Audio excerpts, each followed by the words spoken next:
Hello friends, कैसे हैं आप सभी। Friends, GK with tricks channel में आप सभी का स्वागत है।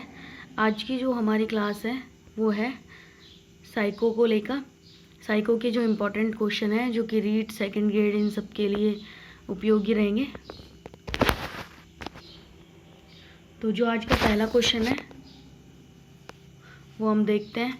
पहला क्वेश्चन है, व्यक्तित्व मापन की परिस्थिति परीक्षण विधि के जनक जो हैं वो कौन माने जाते हैं। तो इसकी जो विधि है इसके जनक माने जाते हैं हॉटसन और मे। ये दो मनोवैज्ञानिक हैं जो कि व्यक्तित्व मापन की परिस्थिति के परीक्षण के विधि के जनक माने जाते हैं। हॉटसन ने अपनी इसकी जो बुक है स्टडीज इन डिकेट में इसके उदाहरण प्रस्तुत किए हैं। इसके बाद में जो नेक्स्ट क्वेश्चन है वो है, शेल्डन ने व्यक्तित्व को कितने भागों में वर्गीकृत किया है। तो शेल्डन ने व्यक्तित्व को 3 भागों में वर्गीकृत किया है। शेल्डन ने व्यक्तित्व के जो 3 भाग बताए हैं वो है, पहला भेद गोल, दूसरा आयताकार और तीसरा लंबा। इनमें वर्गीकृत किया है, जिनके जो साइंटिफिक जो नेम है वो है एंडोमार्फिक, मीसोमार्फिक और एक्सोमार्फिक। इसके बाद में नेक्स्ट क्वेश्चन है, सीखने का आदर्श काल किस अवस्था को कहा जाता है। तो जो सीखने का आदर्श काल है वो शैशवावस्था को कहा जाता है। इसमें एक जो मनोवैज्ञानिक है फ्रायड, उन्होंने एक परिभाषा भी दी है कि मनुष्य को जो कुछ बनना होता है वह 4 से 5 वर्षों में बन जाता है, इसीलिए सीखने का आदर्श काल कहलाता है शैशवावस्था। इसके बाद में नेक्स्ट क्वेश्चन है, मेंडल ने किस पर अपने प्रयोग किए हैं। तो मेंडल ने किस किस पर अपने प्रयोग किए। मेंडल ने किए हैं मटर पर और चूहे पर प्रयोग।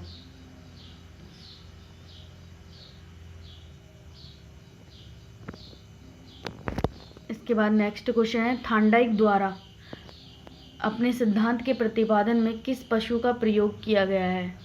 तो थांडाइक ने किया था बिल्ली पर प्रयोग। ये अमेरिका के वैज्ञानिक है एल थांडाइक, जिन्होंने 1913 में प्रियतन व त्रुटि का सिद्धांत दिया था, जिसमें इन्होंने भूखी बिल्ली पर प्रयोग किया था। इसके बाद में जो नेक्स्ट क्वेश्चन है वो ये है, किशोरावस्था की ऐसी आदत जिसमें स्वयं को भूखा रखने की प्रवृत्ति होती है तथा यह सबसे ज़्यादा बालिकाओं में पाई जाती है, इस अवस्था को क्या कहते हैं। तो इस अवस्था को कहते हैं एनोरेक्सिया नर्वोसा, जिसमें किशोरावस्था में ऐसी आदत होती है जो कि जिसमें मोस्टली वो लड़कियों में पाई जाती है अपना वजन कम रखने के लिए।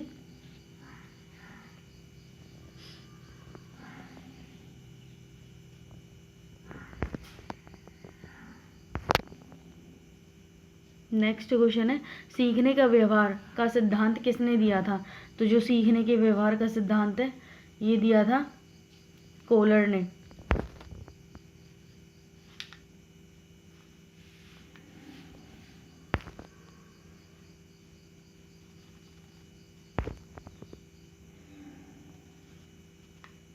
इसके बाद में जो नेक्स्ट क्वेश्चन है वो है, ज़्यादातर बच्चे प्रथम सार्थक शब्द किस उम्र में बोलने लगते हैं। तो ज़्यादातर जो बच्चे हैं प्रथम सार्थक शब्द बोलने लगते हैं 10 से 13 महीना की उम्र में।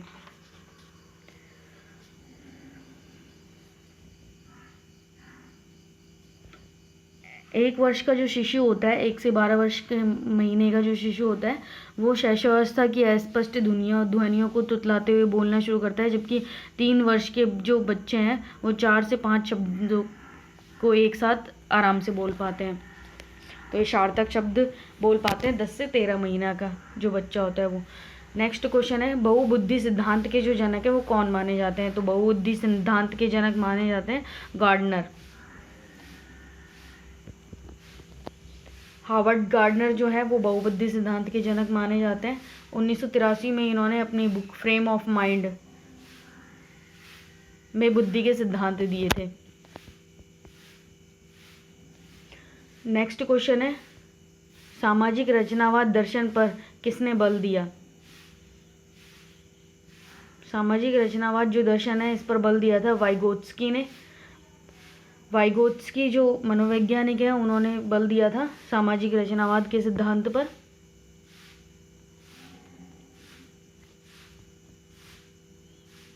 इसके बाद में नेक्स्ट क्वेश्चन है, बालकों को मुफ्त एवं अनिवार्य शिक्षा का अधिकार 2009 देश में कब लागू हुआ था? तो इसका जो प्रस्ताव है वो तो 2009 में ही आया था, लेकिन ये लागू हुआ था 1 अप्रैल 2010 को। अनिवार्य शिक्षा का अधिकार जो कि 1 से 14 वर्ष के बच्चों के लिए है, 6 से 14 वर्ष की आयु के बच्चों के लिए निःशुल्क शिक्षा का प्रावधान है, जिसमें इसको संपूर्ण भारत में लागू किया गया था 2010 में, जम्मू कश्मीर को छोड़कर। नेक्स्ट क्वेश्चन है, अप्रत्यक्ष पथ समस्याओं का उपयोग किस श्रेणी के प्रायोजकों के लिए किया जाता है? तो प्रौढ़ जो श्रेणी के जो बच्चे होते हैं उनके लिए किया जाता है। नेक्स्ट क्वेश्चन है, सीखने का जो सही स्तर है वो क्या कहलाता है? कौन सा सीखने का सही स्तर होता है? तो जो सीखने का सही स्तर है वो होता है सबसे पहले तथ्य, उसके बाद में उनकी सूचना, उनकी जानकारी, उसके बाद में उसके बारे में ज्ञान प्राप्त करना, उसके बाद में उसका बोध होना, और उसके बाद में प्रज्ञान। तो ये एक सीखने का उचित क्रम माना जाता है। नेक्स्ट क्वेश्चन है, व्यवहारिक बुद्धि को क्या कहा जाता है? तो व्यवहारिक जो बुद्धि है इसको मूर्त बुद्धि भी कहा जाता है। बुद्धि व्यक्ति की जन्मजात शक्ति होती है और इसके बारे में थांडाइक ने 3 प्रकार बताए हैं। पहला मूर्त बुद्धि, दूसरा अमूर्त बुद्धि और तीसरा है सामाजिक बुद्धि। तो व्यवहारिक बुद्धि को मूर्त बुद्धि कहा जाता है। नेक्स्ट क्वेश्चन है, वस्तु जिसे प्राणी प्राप्त करने का प्रयास करता है तो क्या कहलाती है? तो हमने जो साइको का जो लास्ट वीडियो था उसमें भी डिस्कस किया था उद्दीपक और उद्दीपन। तो जिसको प्राप्त करने का प्रयास करता है वो कहलाता है उद्दीपक। नेक्स्ट क्वेश्चन, हस्तशिल्प की शिक्षा दी जानी चाहिए। तो हस्तशिल्प की जो शिक्षा है वो मनोविज्ञान के अनुसार जो मंदबुद्धि बालक हैं उनको दी जानी चाहिए, जो कि मानसिक रूप से पिछड़े और मंदबुद्धि हैं। किसी भी शारीरिक और मानसिक रोग के कारण मंदबुद्धि को ही यह परिचय दिया जाना चाहिए। नेक्स्ट क्वेश्चन है, छात्र में चोरी करने की आदत को कैसे दूर किया जा सकता है? तो छात्र में चोरी करने की जो आदत है उसको उदाहरण देके दूर किया जा सकता है। ऐसे क्वेश्चन में जो आंसर रहेगा वो पॉजिटिव ही रहेगा, जैसे कि ऑप्शन में आता है दंड देकर, इस तरीके से तो ऐसा आंसर नहीं करेंगे। चोरी करने की आदत को उदाहरण देकर ही दूर किया जा सकता है। नेक्स्ट क्वेश्चन है, निर्माणात्मक मूल्यांकन का उद्देश्य है। तो जो निर्माणात्मक मूल्यांकन है उसका उद्देश्य है प्रगति पर गौर करना, उपचारात्मक उपदेशन योजना बनाना। नेक्स्ट क्वेश्चन है, बालक के व्यक्तित्व को किस प्रकार का अधिगम अधिक प्रभावित करता है? तो अनुकरण जो अधिगम होता है वो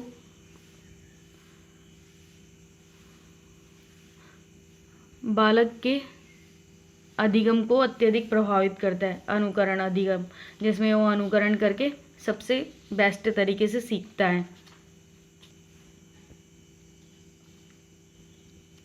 नेक्स्ट क्वेश्चन है,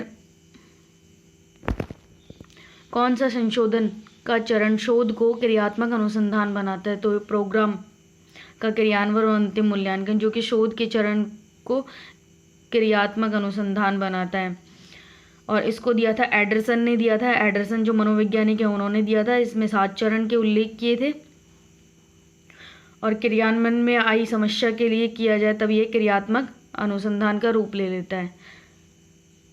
नेक्स्ट क्वेश्चन है, व्यक्तित्व में उन मनोदैहिक व्यवस्थाओं का गत्यात्मक संगठन है जो व्यवहार के साथ उसके अपूर्व समायोजन को निर्धारित करता है। तो व्यक्तित्व की जो ये परिभाषा है ये किसने दी है? तो ये आलपोर्ट हैं जिन्होंने दी है, GW आलपोर्ट, जिन्होंने ये व्यक्तित्व की ये परिभाषा दी है।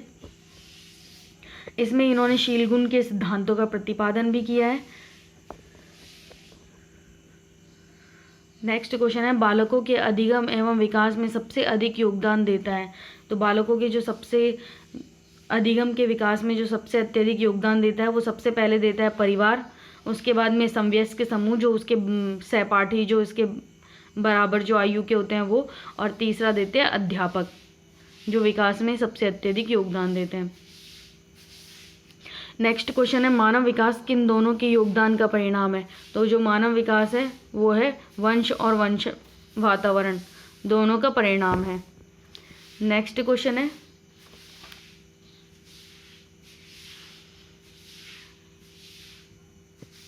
समस्या के अर्थ को जानने की योग्यता वातावरण के दोष, कमियों एवं रिक्तियों के प्रति सजगता का विशेषता है। तो यह है सृजनशील बालकों की, जिसमें समस्या के अर्थ को जानने की प्रवृत्ति होती है और दोष और कमियों को दूर करने की प्रवृत्ति होती है।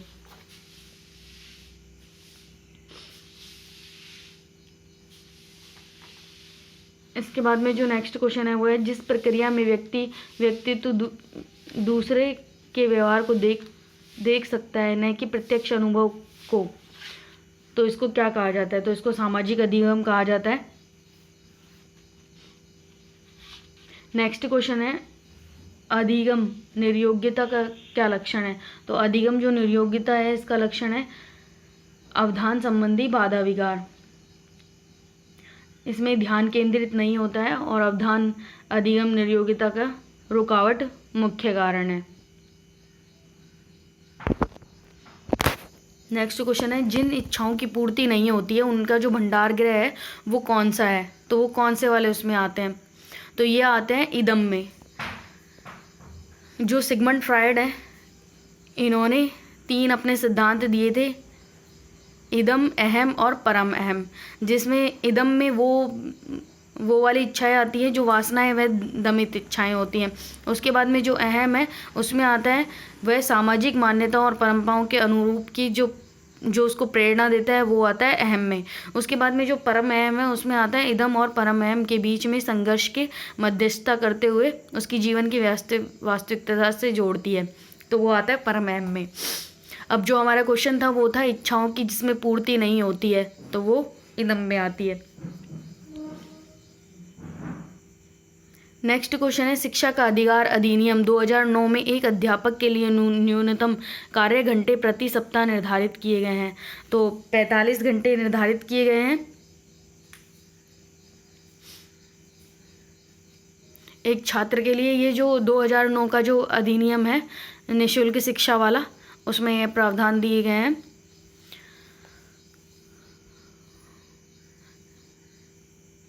नेक्स्ट क्वेश्चन है क्रियात्मक अनुसंधान का उद्देश्य है। तो जो क्रियात्मक अनुसंधान है इसका उद्देश्य है विद्यालय तथा कक्षा की शैक्षिक कार्यप्रणाली में सुधार लाना।